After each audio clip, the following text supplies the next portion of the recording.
panic. Hi there, I'm Calum from Turmeaus and the Casa de Habano in Chester.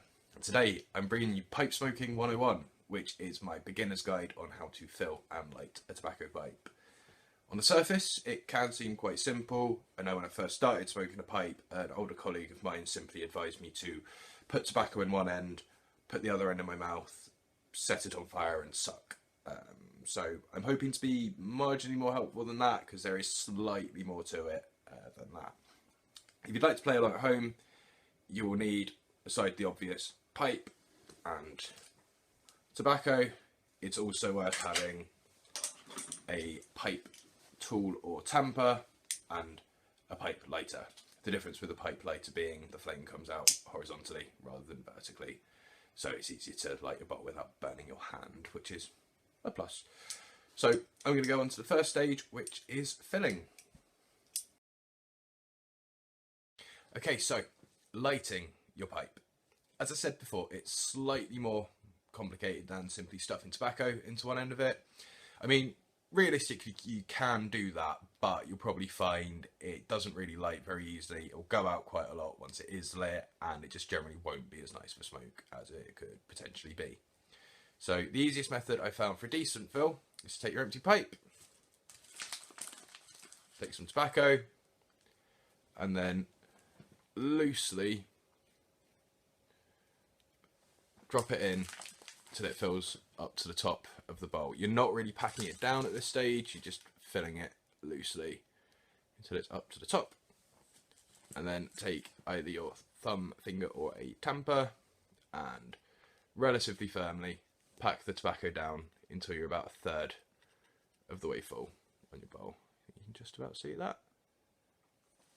Personally, I just like to give it a little at this stage just to make sure I'm not clogging up the pipe, or you have to start all over again, and nobody needs that.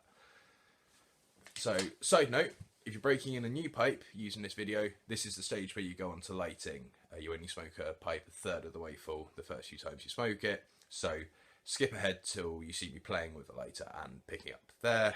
For the rest of us, we're going to carry on to the next fill, which is just exactly the same process again. Loosely fill the tobacco up to the top, a bit more there, and then tamp it down slightly more gently this time. You might notice I'm dropping tobacco everywhere, which does happen, so if you're clumsy like me, it's well worth doing this either over the tin or pouch of tobacco, or just over a bowl or something, just so you don't lose tobacco and you know, make a mess. So there we go, pat that down, and again that's about 2/3 of the way full now. I'll just give it another test, still fine. And then the final fill is just a tiny bit of tobacco, just to fill it back up to the top, a little pinch more there. And now I use my fingers for this. It's just the most gentle of packs down, and it should just give you a very nearly full bowl with just a few millimetres of space at the bottom. So there we are, that's what it looks like. So just give it a gentle tamp, and there we are, nice firm but springy feeling, and that's ready to be lit. So I'm going to move on to that, and I will see you there.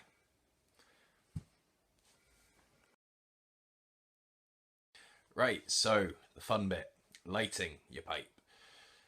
Like with the last stage, it is entirely possible to just set fire to the tobacco and suck through the pipe, and you will get some smoke, but again, it just won't really light properly and won't be as good as it could be. So the most popular method for lighting a pipe even has its own fancy name, which is the false light true light technique.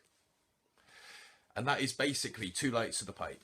The first light, or the false light, simply chars and loosens the tobacco that's in there and readies it for smoking. I will say, before I go too far as well, when I see a lot of people starting on a pipe, I see a lot of people who sort of put the lighter right into the bowl and try to light it like that. It can work, but from what I've seen, it's much easier to light the lighter above the bowl and use your breath to sort of draw it into the tobacco in the bowl. So I'll show you what the false light looks like. So I'm going to angle myself so hopefully you can see what's going on in the bowl. So I'm just going to draw it across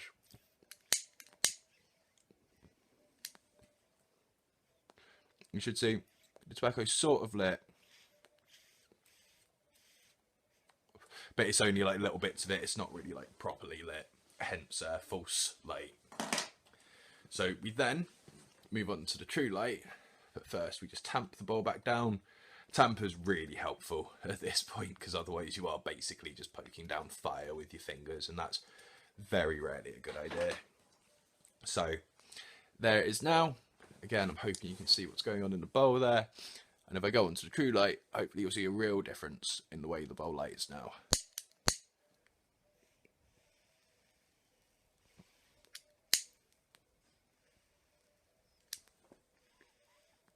See the difference? Okay, sorry, that was a weird angle. And yeah, that's basically it. From here, your pipe should stay pretty well lit. I will say, if you're new to pipe smoking, don't be disheartened if your pipe goes out a lot at this stage. It's just something that happens. You get more used to it as it goes on. If it does go out, simply tamp it back down again, relight, basically just repeat that last stage of the true light again, and eventually you'll suddenly realise your pipes just stayed lit for half hour without you realising. Just keep trying it, keep practising, and it will get better, and you'll end up a pro in no time, I'm sure. So that's basically the ins and outs of filling, lighting, and everything you need to get started. And we're going to start putting out some pipe tobacco reviews on here as well, so keep an eye out for those, and I look forward to enjoying more pipes with you. Until next time, thanks for watching. Cheers. Money.